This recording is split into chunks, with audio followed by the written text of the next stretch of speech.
നമസ്കാരം. ഇന്ത്യൻ രാഷ്ട്രീയത്തിലേക്ക് ബി.ജെ.പിയുടെ കടന്നുകയറ്റം ഏറെ ചർച്ച ചെയ്യപ്പെട്ട വിഷയം തന്നെയാണ്. 2013 മുൻപ് വരെ ഒന്നുമല്ലാതിരുന്ന ബി.ജെ.പി 2014 ശേഷം രാജ്യത്തെ ഏറ്റവും വലിയ ഒരു രാഷ്ട്രീയ പാർട്ടിയായി തന്നെ മാറുകയും അധികാരത്തിലേറുകയും ചെയ്തു. അത് ഏറെ ഞെട്ടിപ്പിച്ച ഒരു സംഭവം തന്നെയാണ്. എന്നാൽ ബി.ജെ.പിയുടെ ഈ രാഷ്ട്രീയത്തിലേക്കുള്ള പെട്ടെന്നുള്ള കുതിച്ചുചാട്ടവും അധികാരം എടുത്തുപിടിക്കാനുള്ള കാരണവും RSSന്റെ തന്ത്രപരമായ നീക്കങ്ങൾ തന്നെയാണ്. രഹസ്യമായിട്ടുള്ള പല നീക്കങ്ങളും ബി.ജെ.പിയുടെ രാഷ്ട്രീയ നേട്ടത്തിന് വലിയ പിന്താങ്ങായി നിന്നു എന്നുള്ളതാണ് ഒരു സത്യം. എന്നാൽ ആ RSSന്റെ പദ്ധതികളൊക്കെ ഇപ്പോൾ പാടെ പാളിപ്പോകുന്ന ഒരു സാഹചര്യമാണ് കാണാൻ വേണ്ടി സാധിക്കുന്നുള്ളത്. RSS നേതൃത്വത്തിന്റെ തീരുമാനങ്ങൾക്ക് വ്യക്തമായിട്ടുള്ള ലക്ഷ്യം കാണാൻ സാധിക്കുന്നില്ല എന്ന സംസാര വിഷയം RSSനിടയിൽ തന്നെയുണ്ട്. എന്നാൽ RSS നേതാക്കന്മാർ അവർക്കിടയിലുള്ള ഈ പാളിച്ച ബി.ജെ.പിയുടെ നേതൃത്വത്തിൻ്റെതാണ് എന്നാണ് അവർ പരസ്യമായി പ്രസംഗിച്ചുകൊണ്ടും പ്രഖ്യാപിച്ചുകൊണ്ടും പറയുന്നുള്ളത്. അതായത് പരസ്യമായിട്ട് ബി.ജെ.പിയുടെ നേതൃത്വത്തെ വിമർശിച്ചുകൊണ്ട് ബി.ജെ.പിയുടെ നേതൃത്വത്തിന്റെ രീതികൾ ശരിയല്ല എന്നും RSSന്റെ നേതൃത്വം പറയുമ്പോൾ യഥാർത്ഥത്തിൽ പാളിച്ച പറ്റിയത് RSSന് തന്നെയാണ്. കാരണം RSS മോദി തരംഗത്തിന് പുറമെ ഒരു യോഗി തരംഗം കൂടി സൃഷ്ടിക്കാൻ ശ്രമിച്ചു. അതിന്റെ ഭാഗമായിട്ട് ഇപ്പോൾ തിരഞ്ഞെടുപ്പ് നടന്ന 5 സംസ്ഥാനങ്ങളിലും യോഗിയെ കൊണ്ടുവന്ന് പ്രസംഗിപ്പിക്കുകയും യോഗിയെ കൊണ്ട് പ്രചരണം നടത്തുകയും ചെയ്തു. എന്നാൽ ഈ പ്രചരണങ്ങളൊക്കെ പാടെ പാളിപ്പോകുന്ന ഒരു സാഹചര്യമാണ് കാണാൻ സാധിച്ചത്.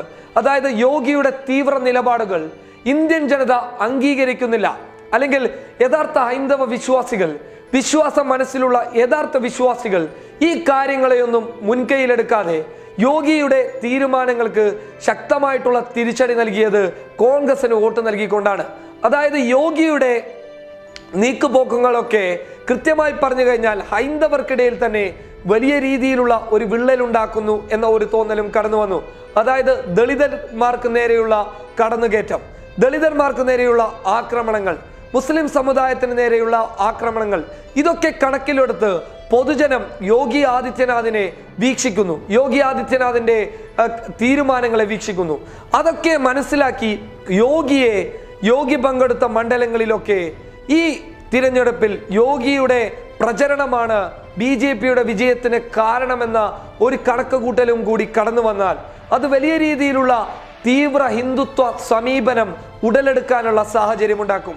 അതുകൊണ്ട് തന്നെ പൊതുജനത്തിനും കാര്യങ്ങൾ വ്യക്തമാകുന്നുണ്ട്. കൃത്യമായി പറഞ്ഞാൽ യോഗി ആദിത്യനാഥ് തിരഞ്ഞെടുപ്പിനിറങ്ങിയ മണ്ഡലങ്ങളിലൊക്കെ വലിയ തിരിച്ചടി തന്നെയാണ് ബി.ജെ.പി നേരിട്ടിട്ടുള്ളത്. അതായത് RSSന്റെ നീക്കങ്ങൾ യോഗി ആദിത്യനാഥിലൂടെ പൊളിഞ്ഞു പോകുമ്പോൾ, എന്നാൽ ഈ പൊളിഞ്ഞുപോക്ക് പിന്നീട് മോദിയെയും അമിത്ഷയുടെയും തലയിൽ കെട്ടിവെക്കുന്ന ഒരു സാഹചര്യം കാണാൻ സാധിക്കുന്നുണ്ട്. എന്ന് വെച്ചാൽ മോദിയുടെയും അമിത്ഷയുടെയും നീക്കങ്ങൾക്ക് വിള്ളലുണ്ടാകുന്നു, അല്ലെങ്കിൽ അവരുടെ നീക്കങ്ങൾ ശരിയല്ല എന്ന വാദമായിരുന്നു പരസ്യ പ്രഖ്യാപനത്തിലൂടെയും പല രീതിയിലുള്ള പ്രസംഗങ്ങളിലൂടെയും RSS നേതാക്കന്മാർ സൂചിപ്പിച്ചിരുന്നത്. എന്നാൽ യഥാർത്ഥത്തിൽ സംഭവിച്ചത് അണിയറയിലുള്ള RSSന്റെ നീക്കുപോക്കുകൾ തീവ്രമായിട്ടുള്ള ഹിന്ദുത്വ സമീപനം സ്വീകരിക്കുമ്പോൾ ഹൈന്ദവ വിശ്വാസികൾക്കിടയിൽ തന്നെ മാറ്റം ആഗ്രഹിക്കുന്ന ആളുകൾ കടന്നു വരുന്നു. അതായത് തീവ്രതയോടുകൂടി ഹിന്ദുത്വ സമീപനവുമായി മുന്നോട്ട് പോകുമ്പോൾ താഴെത്തട്ടിലുള്ള ഹൈന്ദവ മതവിശ്വാസികളെ വേർതിരിച്ചു കാണുന്നു. താഴെത്തട്ടിലുള്ള ഹൈന്ദവ മതവിശ്വാസികളെ ഒരിടത്തേക്ക് മാറ്റി നിർത്തുന്ന ഒരു സാഹചര്യം ബി.ജെ.പിക്കിടയിൽ കടന്നു വരാൻ തുടങ്ങി. ഈ കടന്നുവരൽ കോൺഗ്രസിലേക്കുള്ള സമീപനം മറ്റുള്ള ഹൈന്ദവ വിശ്വാസികൾക്ക് ഏറ്റവും കൂടുതൽ സമീപനം ഉണ്ടാക്കാൻ സാധിച്ചു.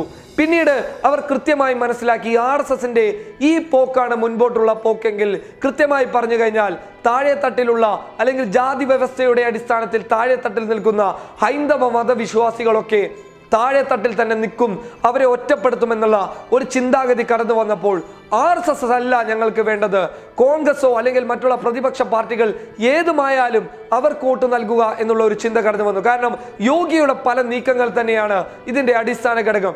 യോഗിയുടെ ചില തീരുമാനങ്ങൾ, ഉത്തർപ്രദേശിലെ കുട്ടികളുടെ മരണസമയത്ത് എടുത്ത നിലപാടുകൾ, അതായത് തനിക്ക് നേരെ വരുന്ന ആരോപണങ്ങൾ, തനിക്ക് നേരെ വരുന്ന ആക്രമണങ്ങൾ, അത് മറ്റുള്ള ആളുകളിലേക്ക് കെട്ടിവെച്ചുകൊണ്ട്, അത് ഹൈന്ദവനായാലും മുസ്ലിം ആയാലും അല്ലെങ്കിൽ ദളിതനായാലും ആരുടെ മേലിലെങ്കിലും കെട്ടിവെച്ച് താൻ നേരെയാണെന്ന ഒരു വാഴ്ച അല്ലെങ്കിൽ ഒരു നിലപാട് കൊണ്ടുവരാൻ ശ്രമിക്കുന്ന യോഗി ആദിത്യനാഥിന്റെ തീരുമാനങ്ങൾ തന്നെയാണ് ഒന്നെങ്കിൽ ബി.ജെ.പി രാഷ്ട്രീയത്തിന് അടിയായിക്കൊണ്ടിരിക്കുന്നത്. അതിനപ്പുറം എന്ന് പറയുന്നത് RSS നേതൃത്വത്തിന്റെ ഇപ്പോഴുള്ള തീരുമാനങ്ങളൊക്കെ പാടെ തകർന്നു പോകുന്നു. മധ്യപ്രദേശിൽ സ്വീകരിച്ച നടപടികൾ പാടെ തകർന്നു പോയി. ഛത്തീസ്ഗഡിലെ തിരഞ്ഞെടുപ്പ് രീതികൾ പാടെ തകർന്നു പോയി. രാജസ്ഥാനിൽ കൊണ്ടുവന്ന നീക്കങ്ങൾ ഒന്നുമല്ലാതെയായി പോയി. പിന്നെ മിസോറാമിലെയും മറ്റുള്ള സംസ്ഥാനങ്ങളിലെയും കാര്യങ്ങൾ ഇപ്പോൾ ചർച്ച ചെയ്യേണ്ട ആവശ്യവുമില്ല. എന്നാൽ ഈ 3 സംസ്ഥാനങ്ങളിലെ കാര്യമാണെങ്കിൽ എടുത്തു പറയേണ്ടത് RSSന്റെ അണിയറ നീക്കങ്ങളൊക്കെ പാളിപ്പോകുന്ന ഒരു സാഹചര്യം കാണിക്കുന്നു. അതായത് RSSന് ഇനി മുന്നിട്ട് നിൽക്കാൻ സാധിക്കില്ല. RSSന്റെ പുതിയ നേതൃത്വങ്ങൾ കടന്നു വന്നാൽ ചിലപ്പോൾ RSSന്റെ മാറ്റങ്ങൾ സംഭവിച്ചേക്കാം. RSSന്റെ നിലപാടുകളിൽ എന്തായാലും മാറ്റമുണ്ടാകില്ല. കാരണം ലക്ഷ്യമാണ് പ്രാധാന്യമെന്ന ഒരു നീക്കത്തോടു കൂടി മുന്നോട്ട് പോകുന്ന RSSന് അവരുടെ രീതികൾ മാറ്റി നിർത്തി തിരഞ്ഞെടുപ്പിനെ നേരിടാനൊന്നും അവരൊരുങ്ങുകയില്ല. പക്ഷേ ഇതേ രീതി പിടിച്ചുകൊണ്ട് നേതൃത്വത്തിലുള്ള മാറ്റങ്ങൾ ഉണ്ടാക്കി കഴിഞ്ഞാൽ ചിലപ്പോൾ RSSന്റെ നീക്കങ്ങൾക്ക് ഫലമുണ്ടായേക്കാം. പക്ഷേ ഇപ്പോൾ RSSന്റെ അവസ്ഥ ദയനീയ അവസ്ഥയാണ്. RSSന്റെ നീക്കങ്ങൾ രാജ്യത്ത് ഒരു തരത്തിലും നടക്കാത്ത ഒരു വലിയ സാഹചര്യം കാണിക്കുന്നു. അതിനപ്പുറം രഥയാത്രയുമായി അമിത്ഷാ മുന്നോട്ട് പോകുമ്പോൾ ചിലപ്പോൾ നേട്ടമുണ്ടാക്കാൻ സാധിച്ചേക്കാം. News desk public Kerala.